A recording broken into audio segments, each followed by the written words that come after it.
The symptoms are quite familiar, and very likely you'll come up with a correct diagnosis. Yes, it looks like a cold, a common cold.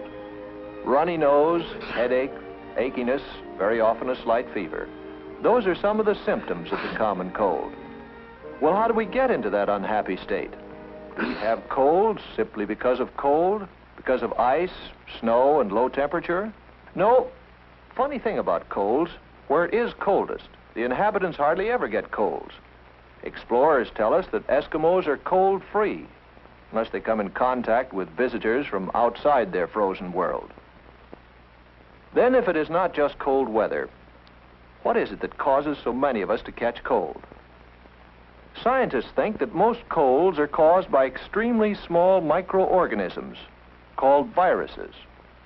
Viruses, and there are many different kinds of them, can be scattered with each particle of saliva and mucus when one sneezes or coughs, for instance. But do not think for a moment that cold-producing viruses are spread only by sneezing and coughing. If by some magic the tiny particles of saliva and mucus could be made visible as a black smudge, we quickly would realize in how many other ways we are apt to scatter bacteria and viruses all around us. For instance, Jane here has a cold. Look at that smudge. Look at those germs she leaves on the doorknob. And here's Bob's hand picking them up. Bob, his hand now covered with germs picked up from that doorknob, transfers them to a book. Sue, having the bad habit of wetting her finger to turn pages, carries the germs from the book to her mouth, and then passes them along with a pencil to Anne. Anne carries them home and leaves them on the family's dinner table. Yes, even during an ordinary conversation, saliva and mucus particles escape our mouth and easily reach others who inhale them as they breathe. Just remember how breath becomes visible on a cold day. How then, with so many germs surrounding us, can we avoid having colds all the time? Well, fortunately, our body has defenses against this enemy. Normally, we breathe through our nose. The nose, as well as the sinuses, the eustachian tubes, and the throat, are lined with a delicate membrane. If, under a microscope, you look at the lining of the nose, we call it the nasal membrane, you can see that it is covered with tiny moving threads. These are called cilia. They move back and forth like stalks of grain when a wind blows over a field. The cilia are covered with a warm, moist, sticky substance called mucus.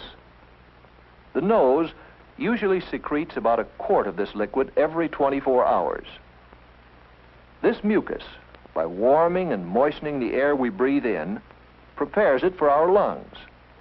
The mucus also catches and destroys microorganisms, that is, bacteria and viruses. The movement of the cilia carries the mucus down to the pharynx. Then it is coughed out or swallowed into the stomach, where any remaining microorganisms are destroyed by the digestive juices.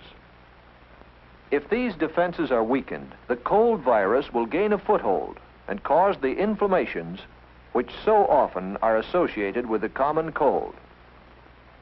The common cold is not a serious sickness, but still, medical science as yet has not found a cure for it.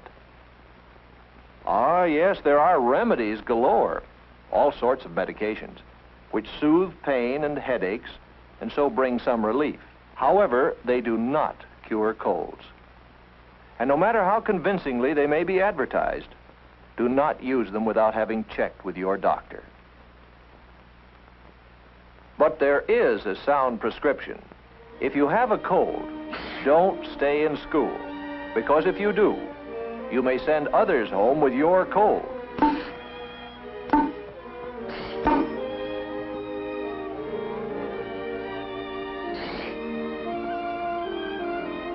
If you have a cold, stay home. Stay in bed.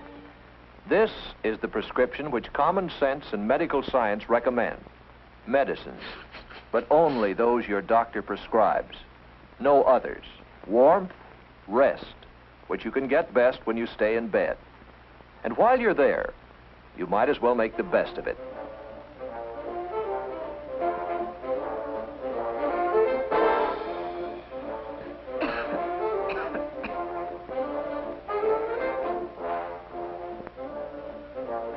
Right.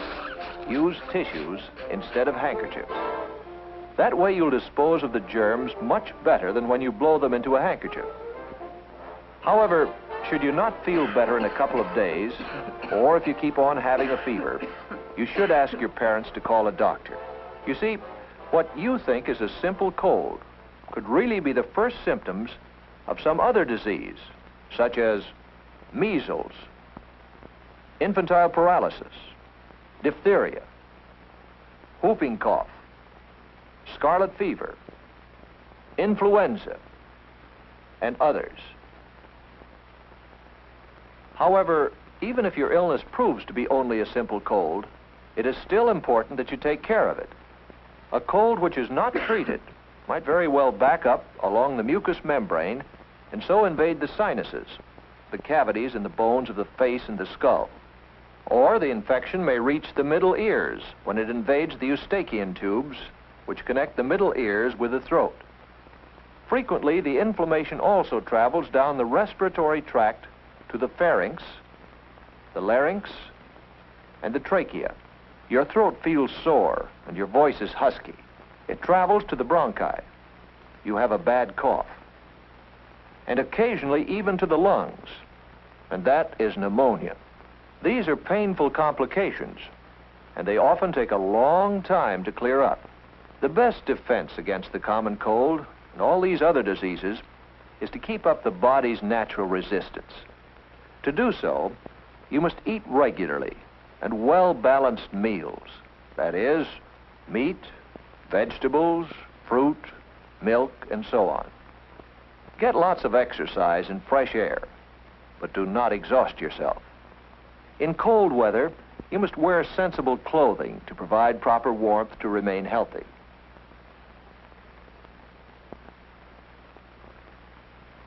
Go to bed at a reasonable hour. While you grow, you need about 10 hours of sleep each night. Sleep recharges the body's energies. Protect yourself against infection. Keep pencils and other things out of your mouth. Never take bites of other people's food.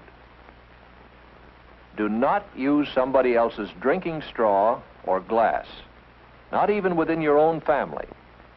In the bathroom, for instance, use only your glass. And wash your hands frequently and thoroughly, especially before eating. When you wash your hands, you wash away many of the disease-carrying smudges you may have picked up. But if in spite of all these precautions, you still come down with a cold, let us repeat, take it to bed and stay there until it has run its course. This is the safest way to regain your health and to return as quickly as possible to work, to fun, and to play.